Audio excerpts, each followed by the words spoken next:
Students, कैसे हैं आप? आई होप आप सब ठीक हैं। डियर स्टूडेंट्स, आज का जो वीडियो लेक्चर है वो बहुत ही इंपॉर्टेंट है सेकंड चैप्टर को लेकर, और मैं आपको इस चैप्टर में सबसे इंपॉर्टेंट क्वेश्चन जो बोर्ड में आते हैं उसके बारे में बताऊंगा, और इसके अलावा मैं आपसे डिस्कशन करूंगा कि आखिर ये टॉपिक्स जो हैं आपको थोड़े बहुत जो मुश्किल लगते हैं ये आसान कैसे हो सकते हैं, और इस पूरे चैप्टर की कहानी सुनाऊंगा। सो हम हैं चैप्टर नंबर 2 पर, स्ट्रक्चर ऑफ एटम, यानी एटम जो है वो किस तरह दिखता है, और एटम्स के बारे में जो हमें आज इतना कुछ पता है ये पहले हम सबको सबसे पहले कैसे पता लगा। तो इसमें डेफिनेटली कंट्रीब्यूशन है बहुत से साइंसदानों की।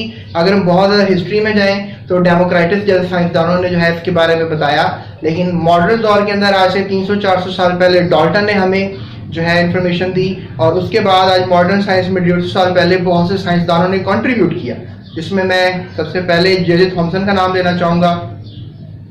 बल्कि जे थॉमसन से पहले भी मैं नाम लेना चाहूँगा एक बहुत ही मशहूर साइंसदान यूजीन गोल्डस्टाइन, और फिर सर विलियम क्रुक्स, इन दोनों का नाम लेना चाहूँगा। फिर George John Thomson, J Thomson का नाम लेना चाहूँगा, और फिर थोड़ा सा मॉडर्न साइंटिस्ट जो है, यानी आज से 100 साल पहले, तकरीबन 100 साल पहले जो साइंसदान आए और जिन्होंने एटॉमिक थ्योरी प्रेजेंट की, जिनमें लॉर्ड रदरफोर्ड जो कि he is known as basically the father of nuclear chemistry, और फिर नील बोहर जिन्होंने एटॉमिक थ्योरी दी और करेक्ट किया बोहर थ्योरी को, और उसके बाद उनके बहुत से स्टूडेंट्स जो हम आगे फर्स्ट ईयर में जाकर पढ़ेंगे।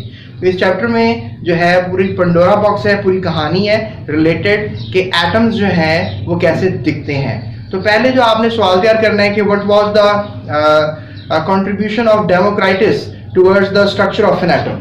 ठीक है, तो ये आपका पहला सवाल है। इसमें जवाब ये आप लिख लोगे कि मैटर जो है वो बहुत टाइनी इंडिविजिबल पार्टिकल से मिलकर बना है, यानी कोई भी मैटर हो, मैटर से मुराद मादा होता है, कोई भी मादा जो है वो बना हुआ है एक टाइनी छोटे से इंडिविजिबल पार्टिकल, इंडिविजिबल जिनको डिवाइड नहीं किया जा सकता, नॉन डिविजिबल,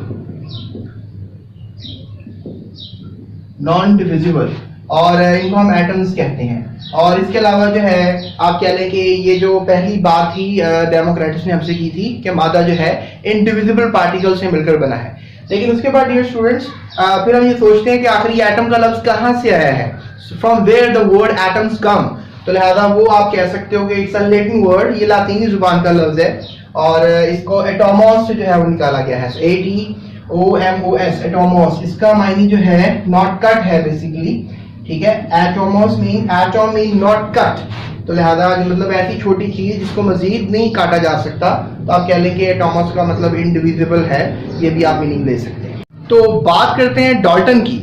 डाल्टन बेसिकली कह लेंगे वाज अ ग्रेट साइंटिस्ट, और बहुत छोटी सी उम्र से ही बहुत बड़ा साइंसदान था।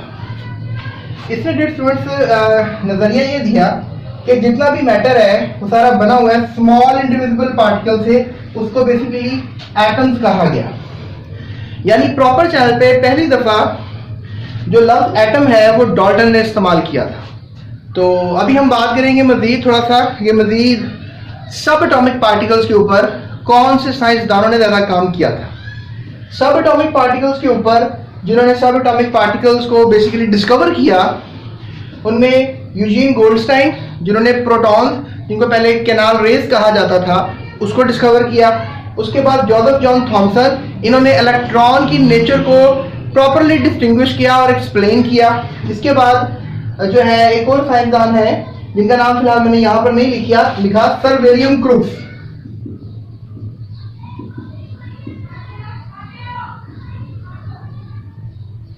सर विलियम क्रुक्स जो थे बेसिकली इन्होंने इलेक्ट्रॉन को डिस्चार्ज ट्यूब के अंदर डिस्कवर किया था।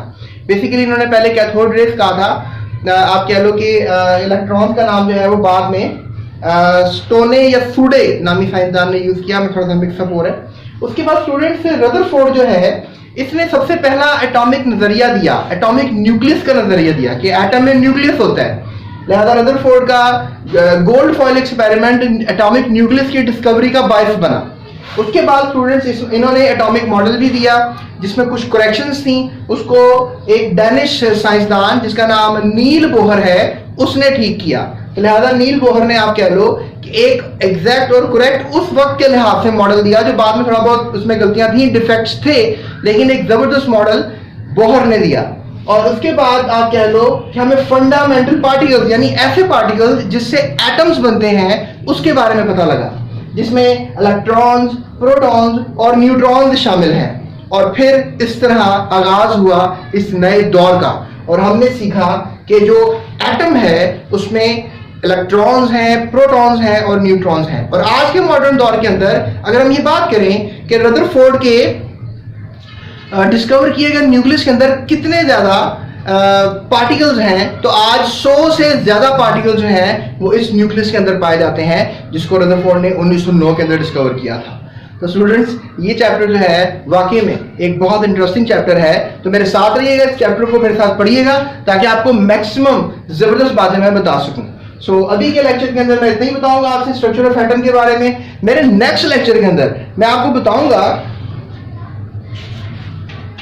कि कौन सी मजीद थ्योरीज हैं और एक्सपेरिमेंट्स हैं जिनसे हम स्ट्रक्चर ऑफ एटम को जो है वो डिस्कस कर सकते हैं, यानी स्ट्रक्चर ऑफ एटम को डिस्कस कर सकते हैं, जान सकते हैं। So do subscribe my channel right now और मेरे साथ रहिएगा। That's it, thank you so much. अपना और दूसरों का बहुत ख्याल रखिए।